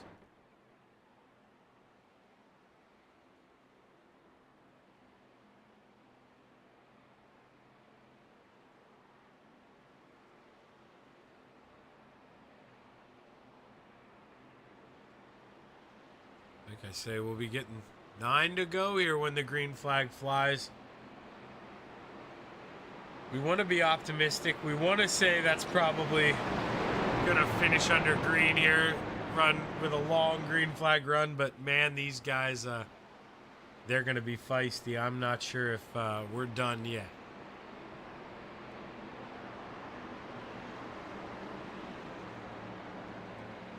That Yoo-hoo machine is ready to lead us back to the green one more time here at Daytona. As you see, the flagman gets the green high. It's ready to fly for the 161 as he enters the Geico restart zone. He controls the Green pace. Green flag. Good jump there for the 161, but man, not too bad for Greg Boydell either on the high side. Is able to maintain pace in the 25 of Gary Singelkow all over that 014 as he gives him a big push going into 1.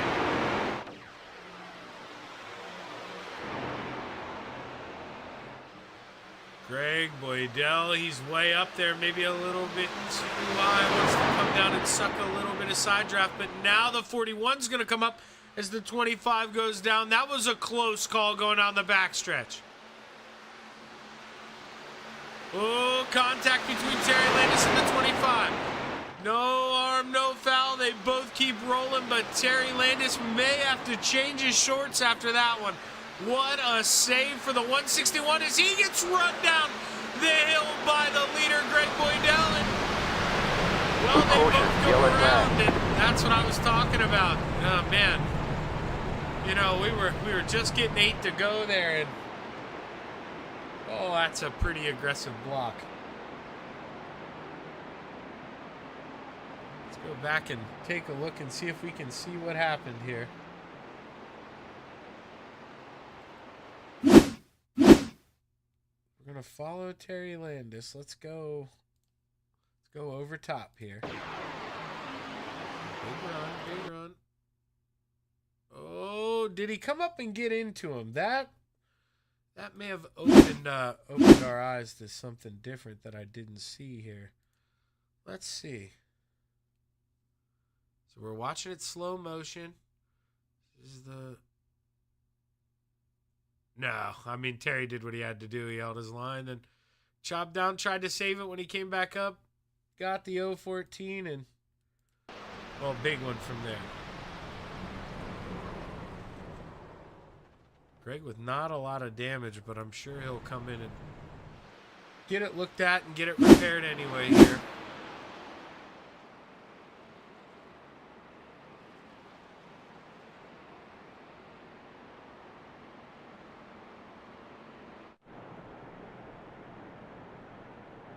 You're seeing these guys, they're way ahead of the pace car right now, so they're going to have to slow down and come to a stop, as I believe Terry Landis was the first car behind the pace car.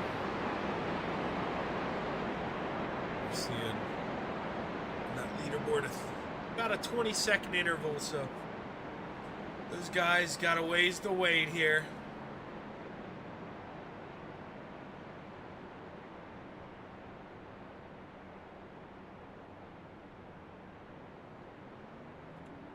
Their pace car catches the field, and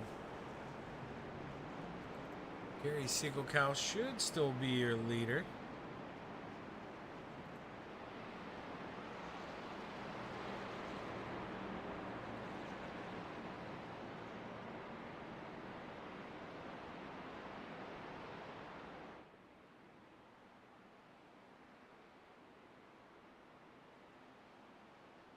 Terry Landis doesn't feel like he needed to go down pit road. Let's take a look at this thing. He's going to stay out here in fourth. Doesn't look to be dinged up on the front left there. Let's see if we can get turn 3 entry. Let's keep an eye out here. Terry Landis, fourth car in line. Fifth car in line, excuse me. Maybe sixth. No, that thing looks pretty clean. So Terry Landis doesn't want to give up any track position. He's going to keep that Yoo-Hoo machine out there.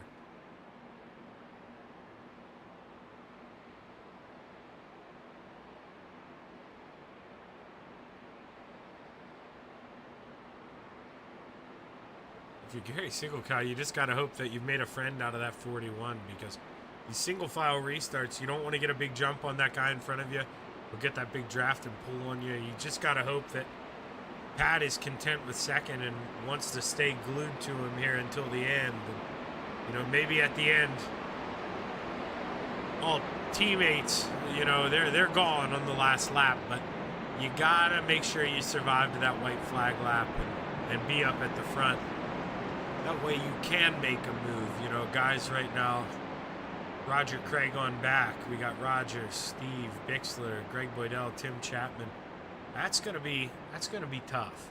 You know, I mean, they're gonna need misfortunes from guys in front of them to get there. It's not gonna be easy to do, and you're gonna have to be aggressive.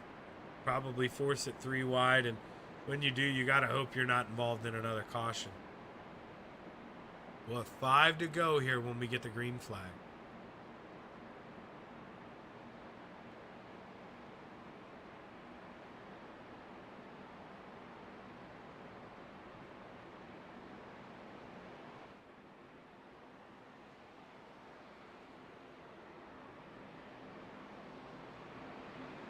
So we go 2 by 2 here. What we hope is the final time. Hopefully we don't need any green-white checkered attempts here.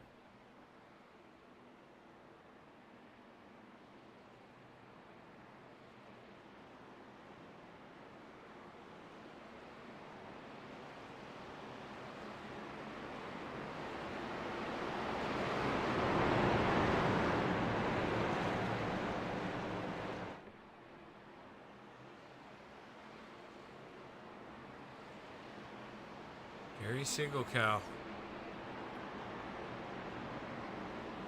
needs a good jump here. Hopefully enough to pull out in front of that 41, let him slot back in, and then hopefully he's got a friend.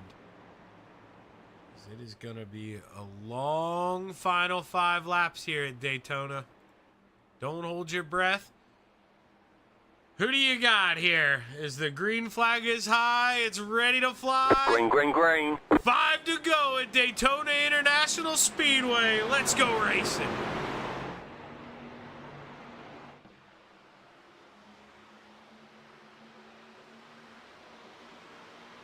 Gary Sigelkow in that 5, not able to get in front of the 41. Side by side are him and Pat Boyce for the lead, and Pat Boyce, he's got an early helper. John Rayner in that 302 able to suck up on the 41. Gonna see if he can't push him on by.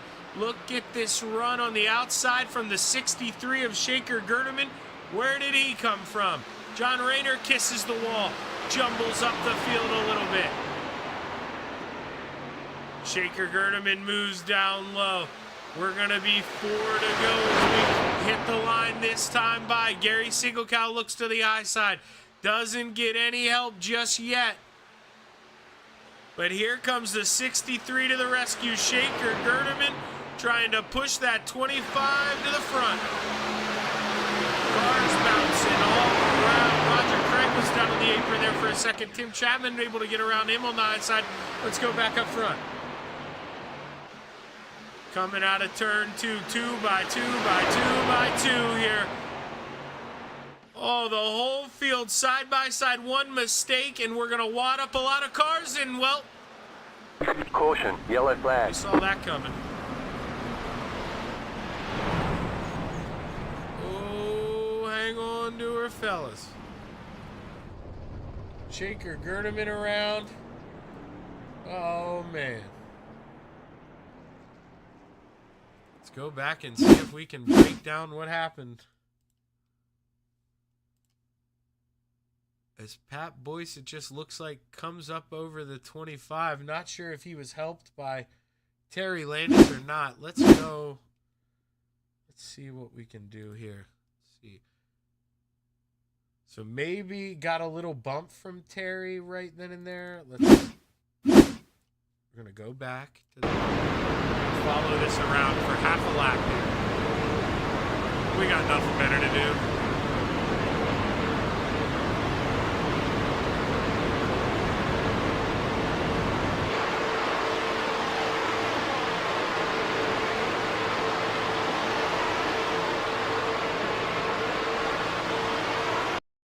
All right, now we're going to slow it down a little bit. This is, the contact should be coming up here. Let's see if maybe it's like a bump that gets that 41 off balance, or if let's see if the 41 just goes up the track here. Terry's getting a big run, so gives him a little push, and man, just gave him a little shot in that left rear, and that's what shot the 41 up the track. Is Pat Boyce, nothing much he could really do there, and he just went for a ride. Gary Sigelkow involved, Shaker Gerdeman.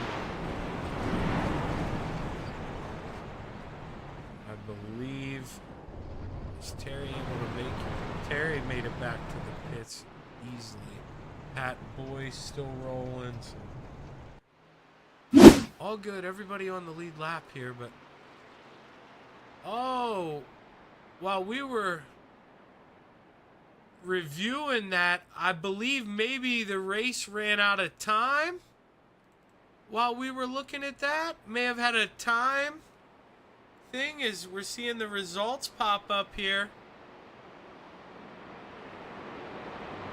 Let's see, that we may have gotten the checkered flag here. This race may be over. Yeah, checkered flag. Let's see here if we can see who finished in what spots when they came across. But yeah, that one's going to end under caution. As the checkered flag is out, it looks like your Terry Landis is gonna win this thing here. Right place at the right time. John Rayner in the 302, Steve Maurer followed by Steve Bixler, Greg Boydell rounding out the top 5, Tim Chapman 6th, Roger Craig 7th, Shaker Gerdeman 8th, Gary Siegelkow 9th, and Pat Boyce 10th. But man, that's a tough one here. Nobody wanted this thing to end under the yellow flag, that's for sure.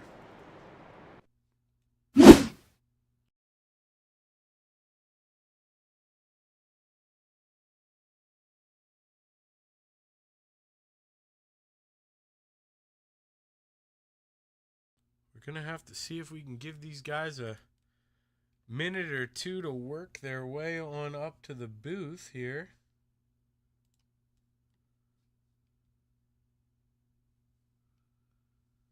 As I'm not seeing any activity just yet.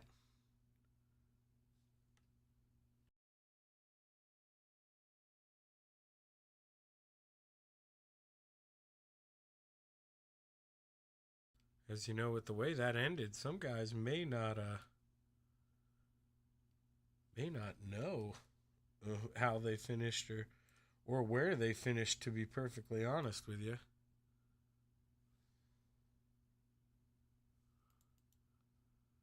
So let's see, that is what our official standings look like here. So Tim Chapman actually pulls off the top 5. Who was messed up on my SDK? So Steve Maurer actually finishes 9th. I had read him off as P3, but he did not come home P3. The mayor, Steve Bixler, came home P3. Well, we got a lot to digest here. Let's see here. Let's see. I'll bring Steven up here with me.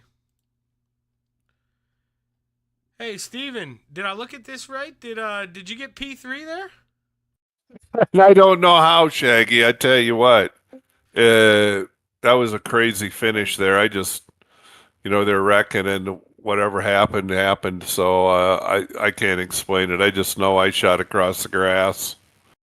Yeah, epic finish there at the end. Were you guys aware that you were getting close on time, or was that kind of a surprise for everyone there?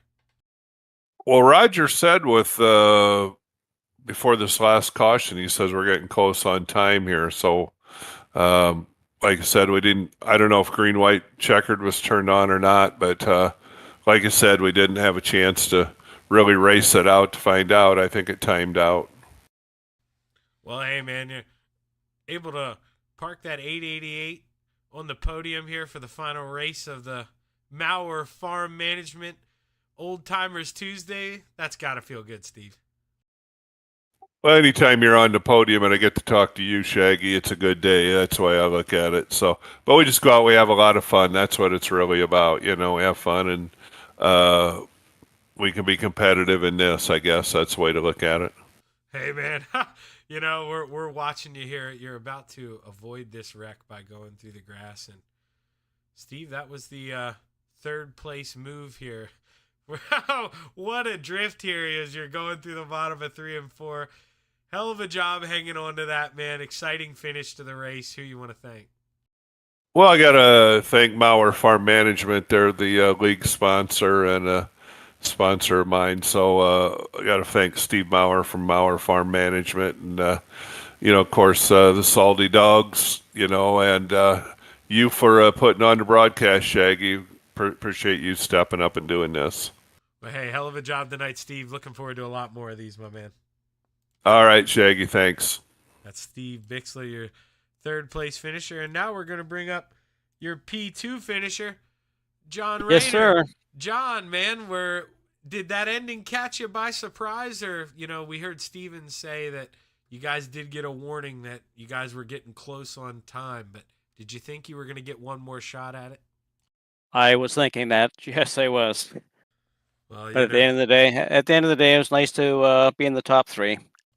Yeah, and to finish behind that Yoo-Hoo machine, yeah, it's restrictor plate racing, but Terry knows what he's doing so well on asphalt. And anytime he you sure can does. finish behind that guy, it's a good night.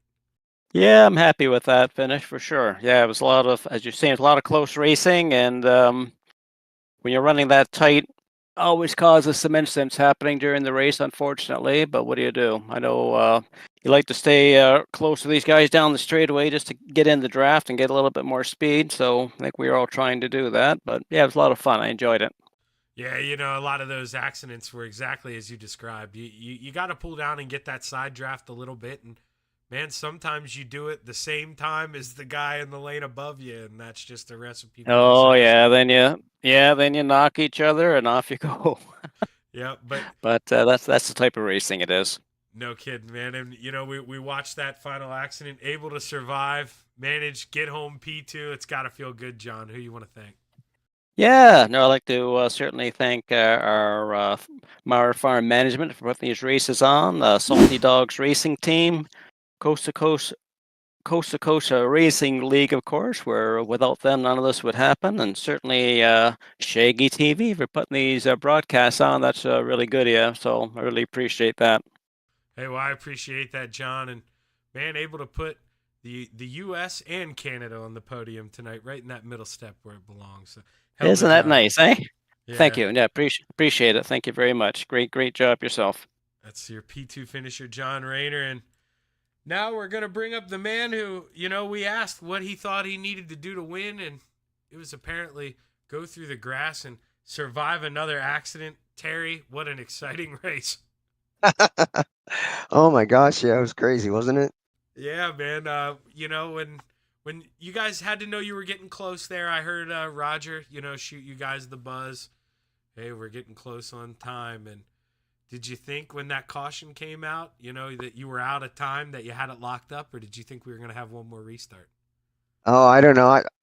I was clueless. I didn't even know what happened. Like, I gave Pat a wrong push, and I think that's what caused it. My bad, Pat. And then I want to say sorry to Greg too.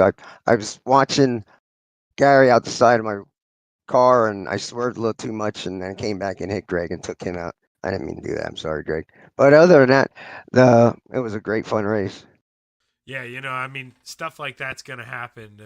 You know, you're trying to line up, you're trying to go fast there with 5 to go, and Yeah, if the guy in I just front of wanted you to get. isn't exactly the steadiest, you know, it's hard for you to line it up. And man, there's no ill will out of that bump. You're just trying to push him to a win. Yeah, so I was just trying to, get Pat through, get him by Gary as quick as we could, and then dice it out. But that's how it goes. Well, hey man, heck of a job here tonight. Able to put that Yoo-Hoo machine in victory lane once again, Terry. Who you want to thank? Well, first off, I want to thank Mara Farm Management for doing what they do for us and everything they do for the league. And you, of course, Shaggy, you're one of the best. And Yoo-Hoo and Epsilon's Print Wraps and Galen's Home Popcorn and Kreitzel Track Parts and the boys back at KSR. And also a shout out to Barker and Dean. That was a heck of a 360 race we were going to have. Yeah, that man, that was a blast, and you know, didn't really get to interview that, but you know, that love tap that you got from Dino, it sent you back. But man, when you drove your way back up through there, I was rooting for you, and then yeah, I guess what you cut the grass a little bit there in 3 and 4, and had to get on the binder so you didn't get into Barker, right? Yeah, exactly. And then I saw at the order side of my car, Greg was coming again, so I stood on it, and it spun me right into the infield there. So he didn't hit me, but that was fun though. It was a great race. Yeah, you know, and this was another great one. We're watching you have to save that there at the end, and Terry, that's some good wheeling and dealing there, because we're watching you drift here. If you spin out, you don't win this race. So hell of a job hanging on to that thing, and good win here tonight, brother. All right, thanks, Shaggy. Oh, I want to thank my wife Judy too. Oh yeah, there you go. Yeah, you can't ever forget the wife, and No. and Judy's one of my biggest fans, so I want to thank Judy too. All right, I'll let her know. But hell of a job tonight, Terry. Looking forward to a lot more of these, my man. Yes. All right, Shaggy. We'll catch you later. Yep, behave. That's your winner tonight, Terry Landis in the 161. And, you know, another good night of racing here. The caution bug got us here at the Super Speedway, but all in all, I think one of the faster guys. And maybe the rightful winner ended up winning this thing tonight, but doesn't matter what I think. Doesn't matter what you think. The 161 got it done, and He is in victory lane once again, and that's going to do it for us this evening here on the Coast to Coast Racing Network. I'm Zach Chapman, part of Shaggy TV, and tomorrow night we will be right back at you here live with Hometown Heroes. We got the street stocks, we got the 360s, and we got the 410s. So tomorrow night, racing action, this is where you want to be on the Coast to Coast Racing Network. Once again, I'm Zach Chapman signing off. Have a good evening.